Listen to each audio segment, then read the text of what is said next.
Bismillahirrahmanirrahim. Assalamualaikum warahmatullahi ta'ala wabarakatuh. Alright, so for today's class, we will continue the time domain analysis. Alright, so the outline for the slides will be we will review for the last class and we learn about unit impulse response. Okay, for the convolution integral and the rest we will continue in next lecture. Alright, so previously we have learned that for a linear time invariant system, where the system has a characteristic of a linearity and also time invariant. Okay, so to recall what is linearity and time invariant, so you have to remember that a linear system has two characteristics, which is additivity and homogeneity. And for time invariant, the system input changes must be equal to the time changes in the output. Okay. And so for this particular system, where we want to find the system output for t larger than 0, there are two independent causes. Okay, what are these independent causes? It must have this 0. So to solve this response, it must have the 0 input response, where the initial condition at t equal to 0. Okay, and the 0 state response. So for the 0 state response is the initial condition is equivalent to 0. Okay, the input is 0. Okay, all right, so to understand this situation, so for total response of an LTI system, we must consider the summation or the 0 input response plus with 0 state response. Okay, for example, we have input xt and the output yt, so this vc at time equal to 0 is equivalent to the 0 input response, and the other equation is when the initial condition is equivalent to 0, which is the 0 state response. So this part for a RC circuit, for example. Okay, so the next one is I would like to also recall what is 0 state response. Okay, and what is 0 input response. Okay, so for a transient response of a system, we have to consider the two parts, which is 0 input, where the response is due to the initial conditions, and then the 0 state response is due to the system input, where initial condition is 0. Okay, so the complete response is the sum of this 0 input and 0 state. Okay, so last week we have learned about 0 input response. Okay, so if we have an yt equivalent to the response, so we will consider the xt equivalent to 0. Okay, so for today's lecture, we will learn about the 0 state response. So how does it relate with impulse response? Okay, so a 0 state response assumes that the system is in rest. Okay, so the initial condition is equal to 0. So that's mean in rest, and all internal system variables are 0. So means, for example, we shut down a system, okay, and all initial condition is 0. So that is equivalent to 0 state response.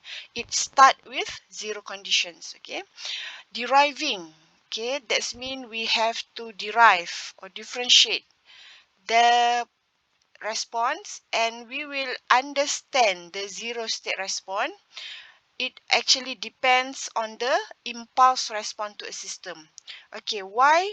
Because if we have an input, okay, and we want to break it down into narrow rectangular pulse, this narrow rectangular pulse is actually, we call it as impulse. Okay, so this summation of this impulse will produce a system response. Okay, so the summation of this big system, we broke it or chunk it into a smaller, narrow rectangular pulse, or we call it impulse, will produce a system response.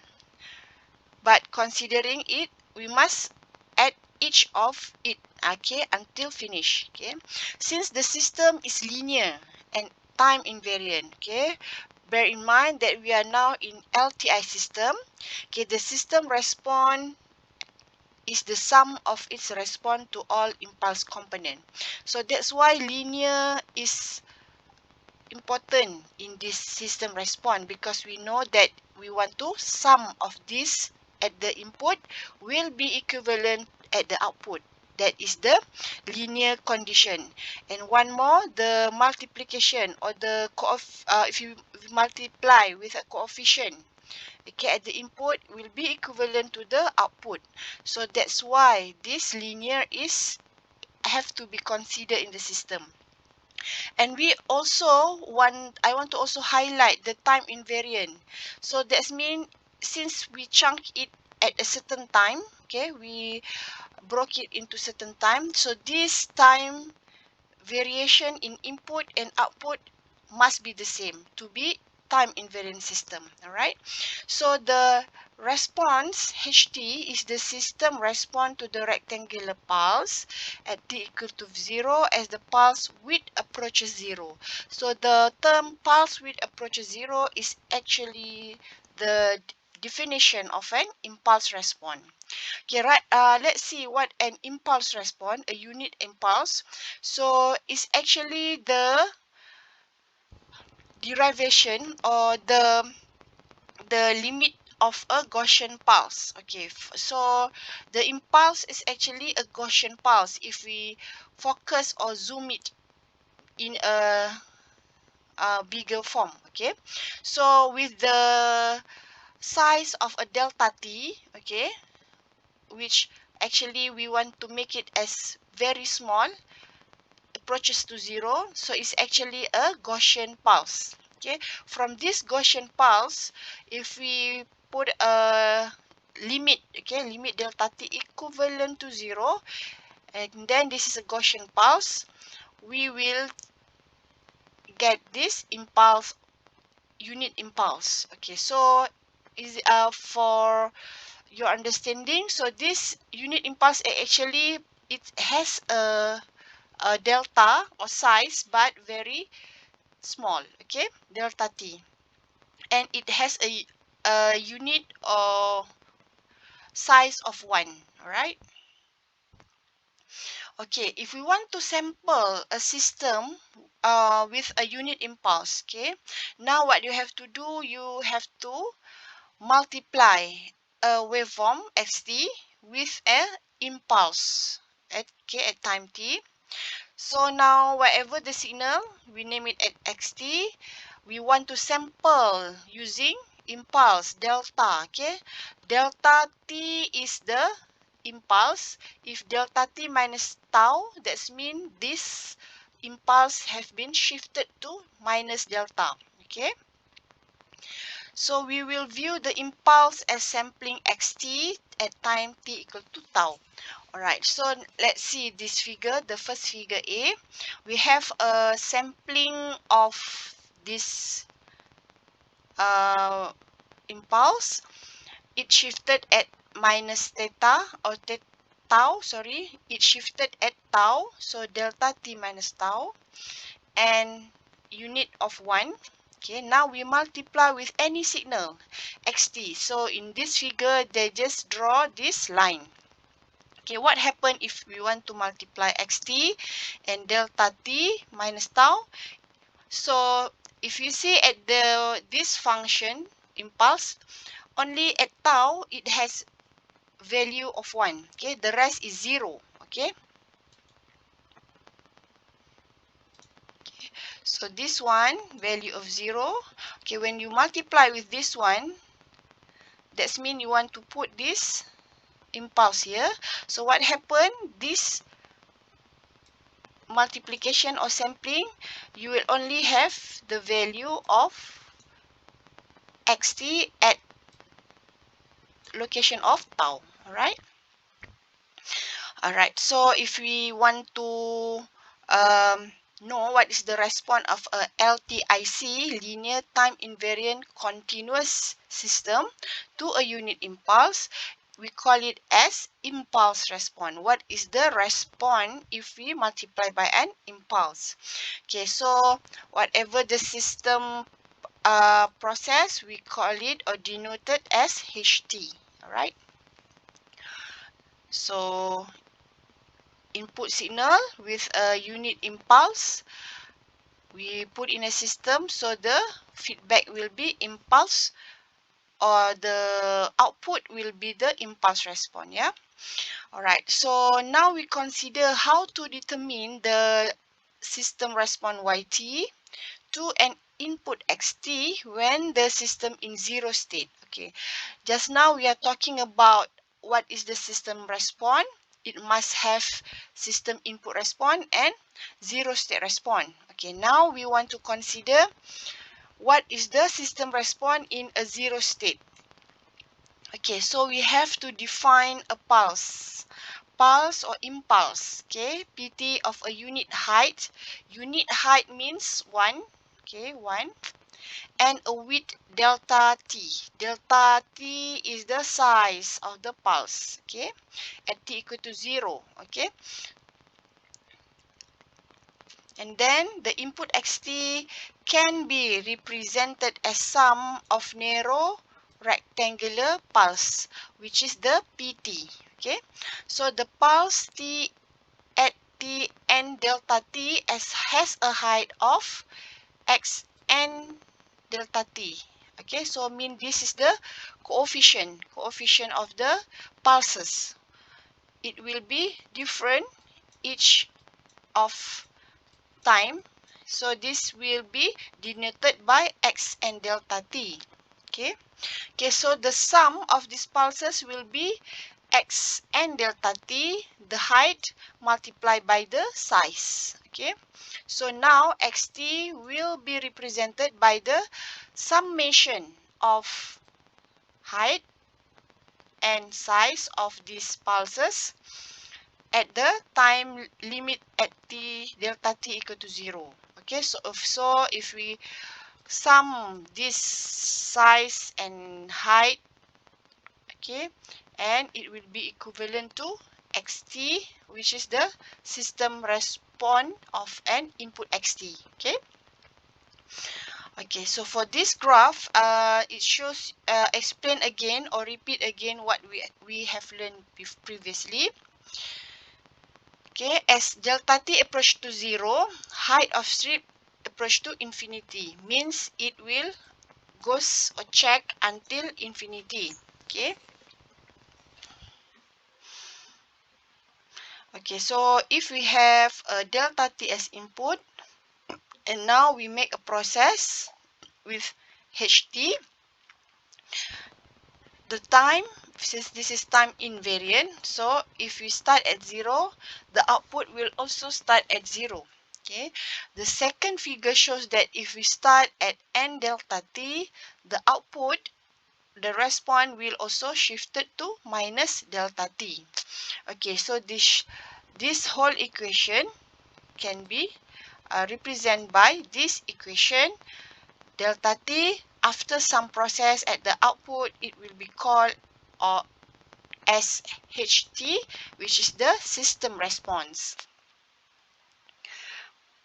Alright, so this is also what happened to xt, shifted, and also at yt is shifted by that particular response. Okay,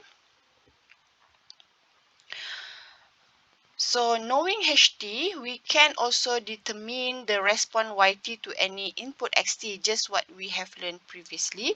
Okay, so for example, how we got the response yt is by the convolution of the input and the response ht. So this is the definition of a convolution, where we actually integrate the input and ht by shifted the ht at minus tau. Okay, so this is the what YT output.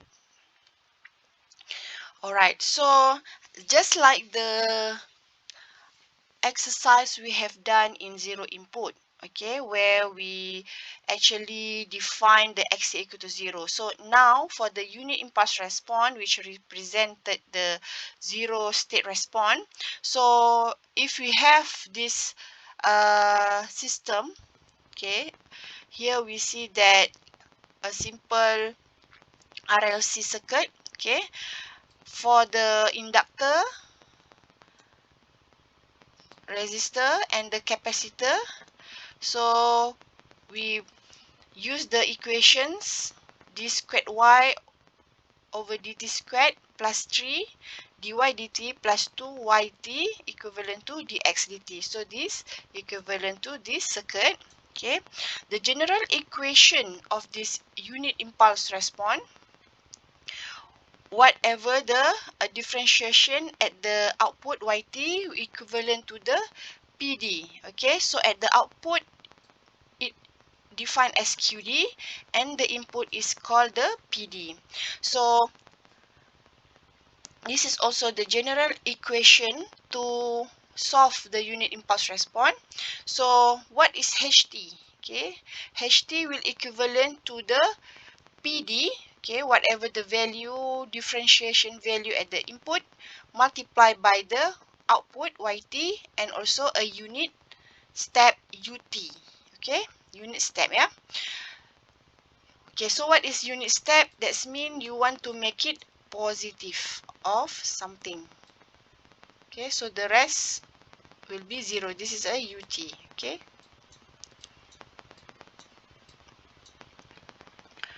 So you have to define where you want it to exist from here until here. And YT is a linear combination of the characteristic modes where actually it represent the output. Okay, so this is for a system, we will represent it as the, remember this is the constant, and also lambda 1 is the characteristic roots. Okay. Okay, the second thing you have to remember, if we have a zero state response, we want to make the system to be at rest. Okay, for the initial condition y and 0, it will be equivalent to 0. Okay, or any other differentiation level like d squared, d3 squared, depends on the system equations. Okay, but you have to remember the last differentiation or the last state will be equivalent to 1, but the rest equivalent to 0. So this is how you want to find the constancy 1. Previously in zero input response, the initial condition is given, right? But for the zero state response, we want to assume that the system initial condition is at rest or 0. Okay, but except the last one, we make it as equivalent to 1. Okay, according to this formula. Okay, so we simplify as, if the number of derivation, okay, for example, we have d squared plus d, okay, plus 2, okay. So n is the number of derivation 2. Okay, so if it's 2, that means the initial condition is 0. The second derivative will be 1. Okay, so according to the formula, this one is n minus 1. Okay, if the second derivative means n2 2 minus 1 is equivalent to 1. Okay, so this one y prime, the first derivative will be equal to 1, and so on. Okay, we will see this example. And we also, for n equivalent to 3, we have like d3 power of 3, the third derivation, plus d2, okay, plus d, and so on. Okay, so that's mean you have to derive 3 times. Okay, So for this one, the initial condition, the first initial condition is equal to 0, the first derivative equal to 0, and the second derivative equal to 1. Okay, the last one must be 1. Okay, and so on. If you have third derivative or fourth derivative, okay, using this formula.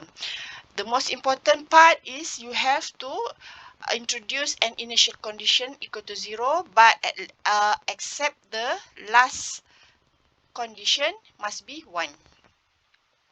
Okay, let's see this example. This is n equal to 2. Okay.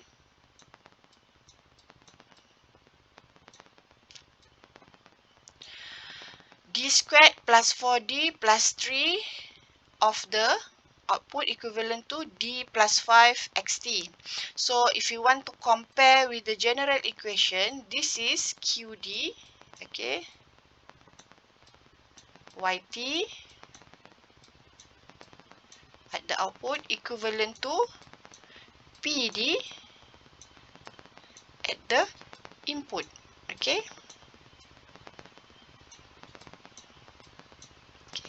So this is the general formula. Because later we want to find out what is the PD. Okay. So how to solve this equation? Just like before, we have to solve the roots or characteristic modes. Okay. So d squared, we equate it with lambda, so will become lambda squared for lambda plus 3. So when we factorize this one, equivalent to lambda plus 1 and lambda plus 3. So that means the roots will be minus 1 and minus 3. So we have two different roots. The general equation is this one, right? Y naught t equivalent to C1 E minus t plus C2 E minus 3t. So this is the roots minus 1 and minus 3. So now we have to solve what is C1 and C2. Okay, to solve C1 and C2, remember this formula. Okay, so n equivalent to, so the initial condition, the first initial condition, the at t equal to 0 is 0 and the derivative is equivalent to 1. Okay, so for this formula, you come back here. So let's just derive this equation, the y naught equation, to make it easy because we want to find the derivative also. So we derive this one. So minus t here will become minus 1 multiplied by C1 E minus 3 t, sorry, and minus 3 will be come down to the derivation of it is minus 3 multiplied by C2 E minus 3t. Okay, now we substitute t equal to 0 according to this condition that have been given to accomplish the zero state condition. Okay, so y0, this equation, okay, and this equation to for this one.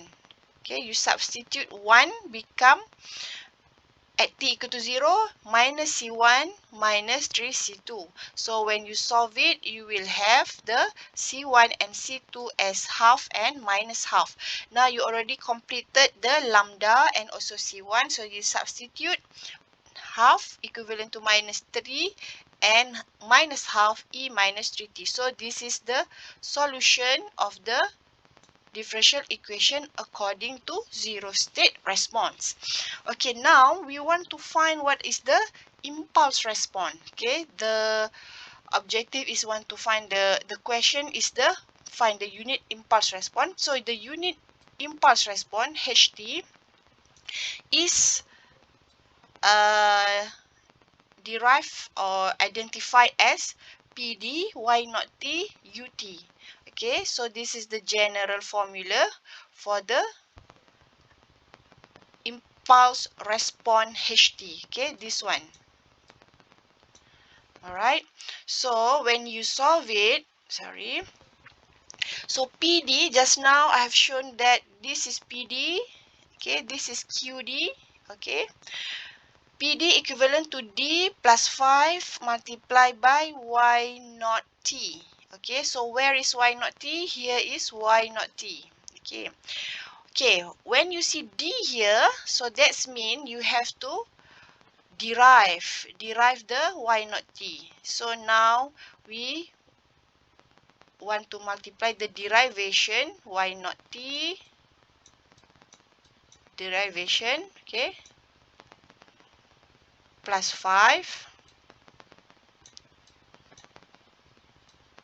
multiply by y naught t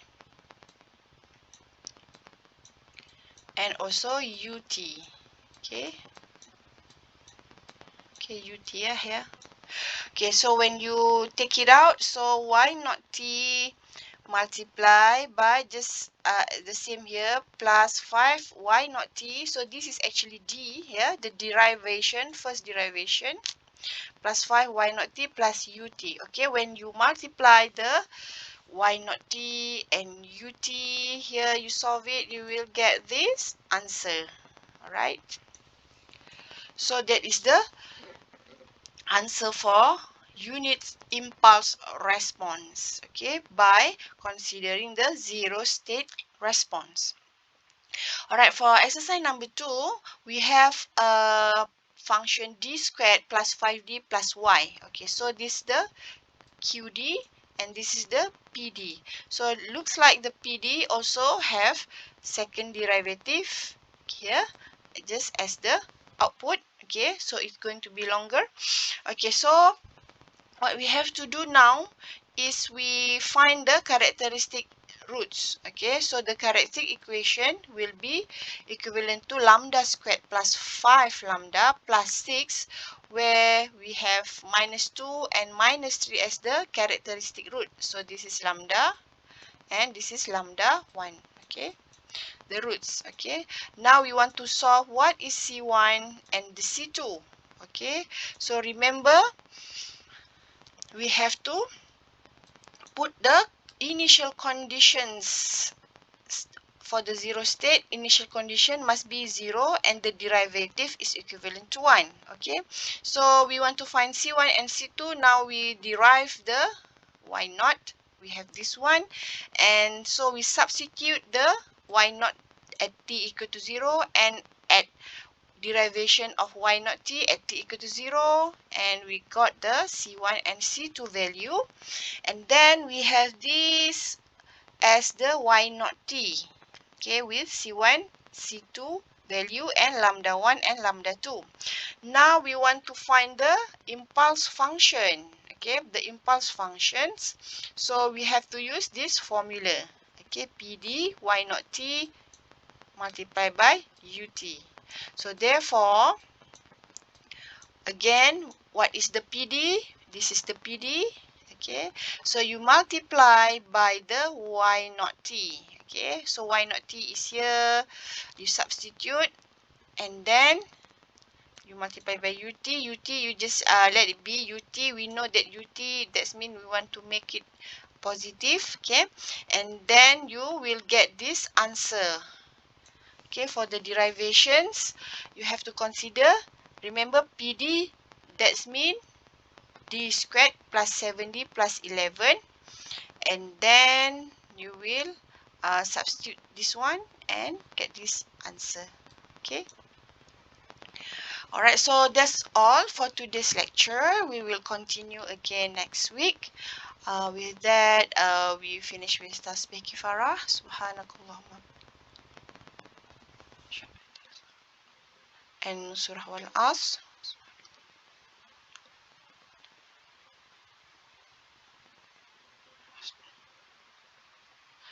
Alright, so if you have questions, you can message me directly. Alright, okay, thank you very much, and assalamualaikum warahmatullahi wabarakatuh.